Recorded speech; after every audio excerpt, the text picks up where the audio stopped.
Okay, class. We're looking this week at Wordly Wise. This is our Wordly Wise week. So we're going to go over list three, and we will have note cards due on Friday and a quiz on Friday as well.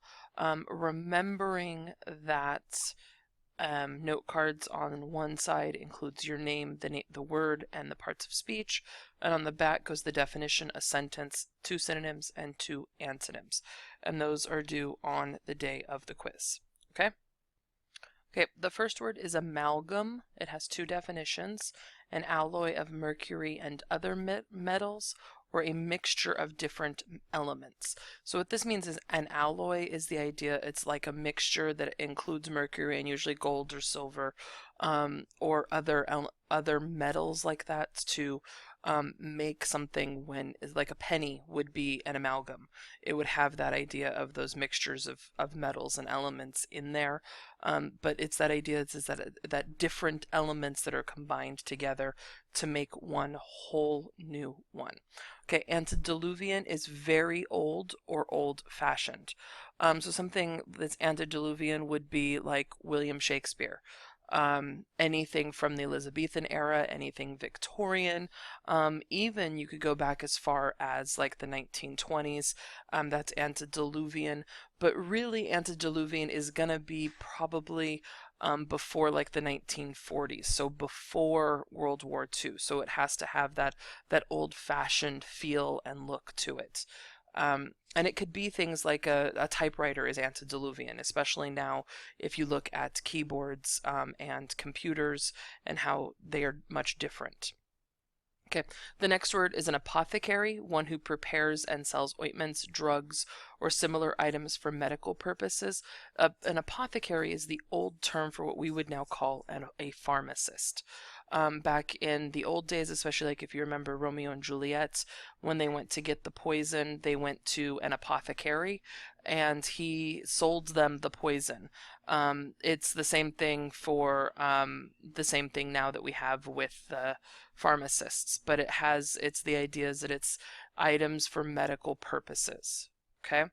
Ascetic is refraining from self-indulgence, or a person who practices self-denial. Who the idea is that if you're refraining from self-indulgence, is you're keeping yourself from doing things. It's the same thing with the second definition. You're practicing self-denial, so you're keeping yourself away from things. So if you think of this time as Lent, Lent is a time where you participate in ascetics. You choose to forego certain types of foods and certain types of activities, so you're denying yourself or you're keeping yourself from indulging in certain activities. The next one, beneficent, is doing or producing good. So if something is beneficent, or if you look here at the root, it looks like the word benefit is actually in here. So it's the idea of it's benefiting you, or it's producing something good, or it's doing something good to someone. A charlatan is one who falsely claims knowledge or ability. So this is someone who says they're a doctor, but they're not a doctor. If you've ever seen the movie Catch Me If You Can, that starred Leonardo DiCaprio many years ago, he played the role of a charlatan. He acted like he had this type of job, played it for a while, and then when the cops caught up to him, he went on to another type of job. So he definitely played that role of a charlatan. Denizen, an inhabitant, resident, or frequenter of a place. So a denizen is the person who goes to the certain type of place. So if you are a denizen, you might be a denizen of Pilibos. So you frequent Pilibos. That's the place you are a frequenter of. If there's a restaurant or a hangout or a friend's house or something that you go to often, you can be a denizen of that location. Okay, the next one, doyen, has two definitions: a senior member of a group, especially one who is highly respected, or the oldest example of a category. Looking at the first one, this is your grandparents, your great-grandparents when you're looking at your families. This is the highest or the most senior member of something. So if we're looking at Congress, it's the Speaker of the House. If we're looking at the House of Representatives, it's the Speaker of, it's the Speaker of the Senate and the Speaker of the House. But it's that idea of age and the person who's been there the longest. The second one, the oldest example of a category. So if you're looking at something that's categorized, it's the example that's the oldest. So if you're looking at dinosaurs, there is a Doyan dinosaur. It's the oldest example of that type of dinosaur. Flora. This fits with fauna from last year. So last year we had fauna with the intention of it being animals of a region. Flora are plants of a region. So fauna could actually be one of your antonyms for flora because plants and animals are definitely opposites.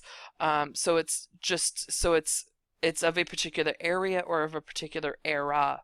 So flora could be plants that only existed in a certain time period that have become extinct, or it could be flowers that grow in particular areas. So like the poppy is California, it's very specific to California, and it's a flora of California. Cacti are flora of the deserts, so they're plants of the deserts and they live only in that type of area. Okay, the next one, imbibe, is a verb. It has two definitions: to consume by drinking, or to absorb or take in mentally. So if you're imbibing something, you're drinking something. So it can be water, it can be juice, it can be soda, but you're consuming it by actually in liquid form. So you're drinking it in. That's the first definition. The second one is you're taking it in mentally. So your brain is absorbing it. So you could fit it in with the term of osmosis, as in the idea that your brain is mentally absorbing something. Imbibing is that same aspect. So in my class, you imbibe the knowledge that I provide for you. Okay? You're taking it in or absorbing it in mentally. Nostrum is a medicine or remedy whose effectiveness has not been proven.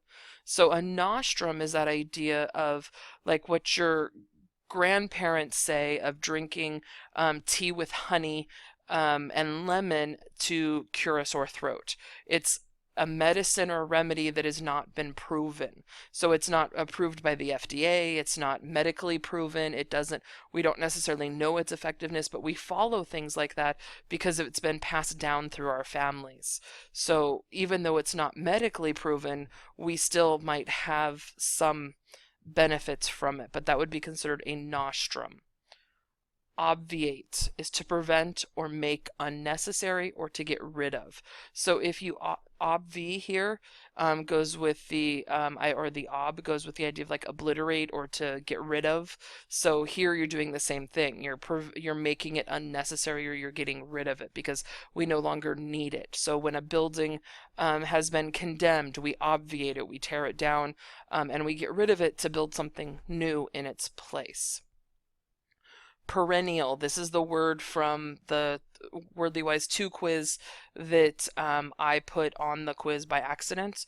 It's an adjective lasting indefinitely or recurring, or a plant that lives 3 or more years. So a perennial plant is a plant that continues to live throughout the year. An annual plant is something that lives only for that year or that season, whereas a perennial continues to live for 3 or more years. So like trees definitely fit into this. Rose bushes, which was the answer to the quiz last time. And lasting indefinitely or recurring is that idea that continues to go on and on and on, and continues to happen. Putative is commonly accepted or supposed or assumed to exist. So if it's like putative damages, so if you're like being charged with a crime and you're going to court, the damages are assumed to exist. We assume that I don't want to say we assume that you're guilty, but we assume that there is damage done and it belongs to somebody. So someone has committed a putative crime. But it's not necessarily proven yet, so we're assuming that it exists. The last one is a savant, a person with detailed knowledge in a specialized field. The key here is specialized field. So it's something that usually that they've really practiced and specialized in. So like a chess player, you can have a savant chess player. That person has studied hours and hours and years and way beyond their skill level and has won awards and competitions and stuff like that. You also have doctors who are savants in their field, like a savant brain surgeon, a savant heart surgeon. There are also musicians that fall into this that have studied, and they're usually classical musicians. Okay, so this is the end of your words. Make sure you bring your Worldly Wise book to class on Tuesday because we will be using it in class, and making sure that you are prepared for the Worldly Wise quiz. And it should hopefully be on Friday. Have a good night, and I'll see you tomorrow.